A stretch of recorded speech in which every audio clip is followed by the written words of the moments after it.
On to step 2. You've got all these people visiting your website. Now we've got to convert them. Okay, how are we going to convert website visitors to patients? 4 steps. I love this 4-step thing. Focus on the funnel. Yeah. Capture information. All right? Then you're going to do a follow-up, and as always, evaluate and improve. Do you guys know the Plinko game? Who knows it? Bruce? You know? You know. Okay, how does it work? You drop something at the top, and what happens? One of these. Okay, so if the end goal is to get a prospective patient to call or email you, and that's in this slot, the middle slot, does this strategy work? No.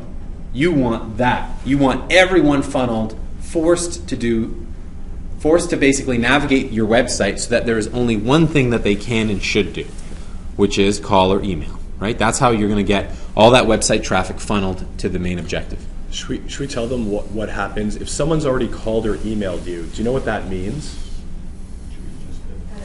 Sorry, say that louder. They're interested. Yeah. If someone's calling you, they've already in their head figured out there's something about you they want, they like, they wish to experience, and they're already reaching out to you. So, when you're designing your website or when you're monitoring someone who's designing, here's the thing about funnels that you need to think about. The end goal, if it's getting somebody to call or email, make that the most prominent thing near the top, left, right, middle corner. Don't put it at the bottom. Okay? Simplify. Get rid of ways in which they can go elsewhere. You just want to focus. I know a lot of people think, well, I have to have a navigation menu at the top, a navigation menu along the left, a navigation menu along the bottom. They have to know about us, our philosophy, our team. They have to know our history. Why? Oh, we have to educate them. We have to give them videos. Is that your objective? No. You want to funnel them. You don't want to lose them in any step along the way. So remove barriers to entry. Super simplify it. You can have that stuff. You can have that content, but put it somewhere else. Okay? On your home page, it's all about funneling. And you'll focus on your niche, the keywords, the images, the emotion. You'll do all of that, but you will make sure that that funnel points them to call or email you. Okay? Next step is you're going to capture information. You're going to incentivize them to basically input some information. Now, if I'm on a dentist's website and I'm checking them out, and I'm like, I got here because I found some article that targeted some keywords and I heard about them.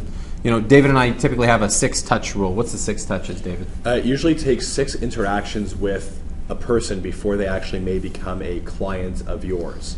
Yeah. So, they're on your website, they heard about it, and you're going to ask for information. So we've got 2. You can ask for the world, or you can super simplify it. And I always say super simplify it, just first name and email, because there's got to be some correlation between what they're giving and what they're getting. Maybe you're going to incentivize them with something. Some ebook, some, come to our appreciation night, something. You need to incentivize them to register if they're not 100% sold on calling or emailing the practice. Maybe they're going to sign up for something, right? Once you've got their information, follow up.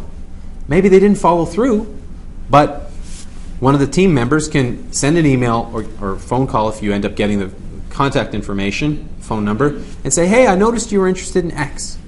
Would you like to know more? Would you like to come for an appointment? That's the follow-up. That's because along the way, you lost them, but you can get them back. And you're showing that you care. And it's the wow factor, attention to detail. Okay? Finally, Crazy Egg. Who here has heard of Crazy Egg? You're going to evaluate. Remember Google Analytics. It's great for determining traffic and where it's coming from and all that. But now we're talking about funneling, which is completely different. They're already on your website. Now you got to funnel them to phone or email or sign up. So on our website, this is a video. This is Crazy Egg. What these lighter areas indicate is where people are actually clicking. Okay? So we design our website based on how people interact with it. This is called heat mapping. I mean, you pay $20 a month or whatever for this service, but it's great because it tells you a whole bunch of stuff. This is called scroll mapping. This will show you where people are scrolling to. The red and the yellow areas are high visibly sections where people scroll to, but the green and the gray, they don't. This is called confetti. This shows you where people are coming from on the left-hand side, Google, what have you, and where they're clicking. And a lot of different tools on Crazy Egg, and there's lots of different software out there you can use. You just install some script on your website and you check on what's happening. How are people actually interacting? You know how long that website used to be? It used to be a mile long. And what we discovered is people don't tend to go past a certain point. So guess what? We cut the website.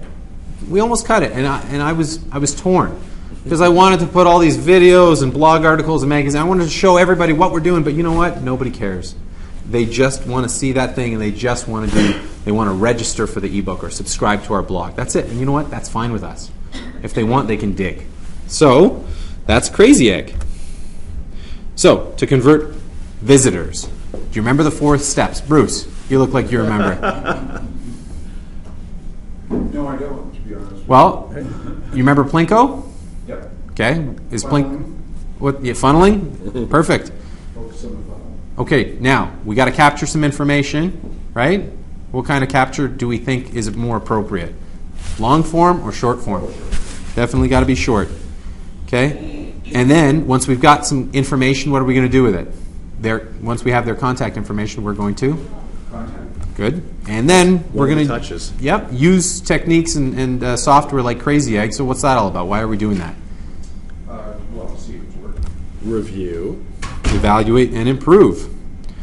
Okay, so I know that was like a crash course and pretty heavy on the online marketing, but in a nutshell, that's how it works. Get people to your website. Once they're there, convert them. So if you can remember something from this, if you hire a third party to design a website for you or do this website management, and they come to you with several options, remember some of these things because you're going to want to choose these options if you're presented with a few different ones. Everyone will come to you with a $50,000 quote, so Yeah. you have to pay them $50,000 to do search engine optimization. And you're going to look at them and go, what are you doing? Oh, we're going to write articles, we're going to put them in directories, we're going to get you the traffic that you want. And if you let that happen, you're just pissing away money, unfortunately. You have to come up with your own strategy, your own brand, and then you're going to figure out, okay, well, I want to design a website, and here's how we're going to get the traffic. We're going to put content out, we're going to disseminate it, and then we're going to funnel everybody, and then we're going to monitor everything. So that's the overall plan in terms of marketing online. Now, guys, we have a few more slides. There's only about 3 more slides left before we wrap up, and we're happy to do more questions. It's about the legality. Okay, we want to make sure you guys don't get in trouble. We're lawyers after Yeah, all. we didn't spend too much time on this because if you want, you can go and read these articles. This is the legal framework within which you are permitted to do advertising. Okay, completely different. Advertising is completely different from word of mouth marketing. Okay, from building brands and all that. Whatever happens in your office stays in your office. Advertising is radio advertising, print advertising, brochures, and here are some of the things. Sorry, 1 second. Where are you going to find that article? Can you go back 1 slide? So this article, first of all, who wrote this article? There's 2 of them. This is the RCDSO's. Yes. It's on their website, and this one is mine, and it's on our website. Do you guys remember the name of the website? Dentist.ca. There you go. There you go. All right, just making sure. Okay, your advertising cannot suggest or imply some element of uniqueness or superiority within your practice. So even though you may think you're the best the best dental practice for new mothers, your advertising cannot imply superiority over any other dental practice. Okay, so just be mindful of that. Your advertising cannot create false or unjustifiable expectations or favorable results or use fear. Okay, so the advertising is pretty heavily regulated. It's got to be pretty bland. So just be careful when you develop your brand. Great, develop your office, pick your team, know how the social transmission is going to happen, but be mindful of how you can advertise. And finally, you cannot use testimonials or coupons or giveaways to promote your practice. Now, personally, I think you guys may one day be able to use testimonials.